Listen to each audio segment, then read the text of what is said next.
ভারতপন্থী পাকিস্তানপন্থী কোনো রাজনৈতিক ঠাঁই হবে না। দেশকে আর কখনোই বিভাজিত করা যাবে না।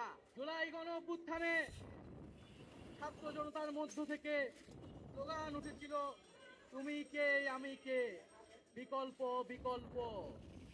আজকে সেই বিকল্পের জায়গা থেকে নতুন রাজনৈতিক দলের আত্মপ্রকাশ ঘটেছে। আমরা মনে করি বাংলাদেশে যে বিভাজনের রাজনীতি তৈরি করে বাংলাদেশের জনগণকে দুর্বল করে রেখে এই রাষ্ট্রকে দুর্বল করে রাখার যে ষড়যন্ত্র তৈরি হয়েছিল, সেই ষড়যন্ত্র আমরা জুলাই গণ অভ্যুত্থানে সকলের ঐক্যের মাধ্যমে ভেঙে দিয়েছি। আমরা আজকের এই মঞ্চ থেকে শপথ করতে চাই যে বাংলাদেশকে আর কখনোই বিভাজিত করা যাবে না। বাংলাদেশে ভারতপন্থী পাকিস্তানপন্থী কোনো রাজনৈতিক ঠাঁই হবে না।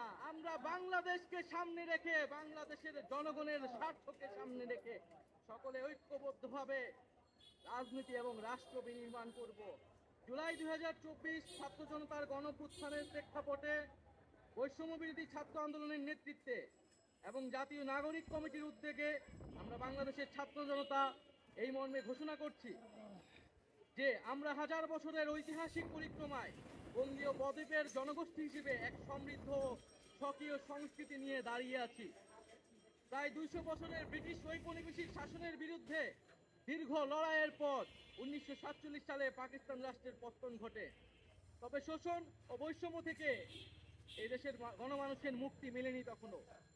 ফলে দীর্ঘ 23 বছরের সংগ্রামের ধারাবাহিকতায় 1971 সালে মহান মুক্তিযুদ্ধের মাধ্যমে লাখো শহীদের রক্তের বিনিময়ে স্বাধীন বাংলাদেশ রাষ্ট্রের জন্ম হয়। কিন্তু স্বাধীনতার পর দীর্ঘ সময় ধরে বাংলাদেশের জনগণকে বারবার গণতন্ত্রের জন্য লড়াই করতে হয়েছে।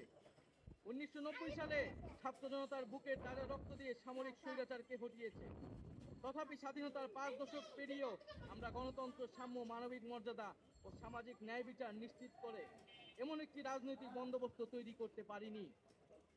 বরং বিগত 15 বছর দেশে একটি নিষ্ঠুর ফ্যাসিবাদী শাসন ব্যবস্থা কায়েম হয়েছিল, যেখানে রাষ্ট্রীয় প্রতিষ্ঠানগুলোকে ক্ষমতাসীন দলের স্বার্থে বেপরোয়া ব্যবহার করে গণতন্ত্রকে ধ্বংস করা হয়েছে। বিরোধী মতের কণ্ঠরোধ, গুম, বিচার বহির্ভূত হত্যাকাণ্ড, সর্বগ্রাসী দুর্নীতি ও অর্থ পাচারকে একটি রাষ্ট্রীয় সংস্কৃতিতে পরিণত করা হয়েছে। জুলাই 2024-এ ছাত্র জনতা বিপুল আত্মত্যাগের মাধ্যমে এক অভূতপূর্ব গণ অভ্যুত্থানের মধ্য দিয়ে দীর্ঘ 1.5 দশক ধরে জেঁকে বসা ফ্যাসিবাদী সরকারের পতন ঘটিয়েছে। কিন্তু আমাদেরকে স্মরণ রাখতে হবে, হাজারো শহীদদের আত্মত্যাগের বিনিময়ে অর্জিত এই নতুন স্বাধীনতা কেবল একটি সরকার পতন করে আরেকটি সরকার বসানোর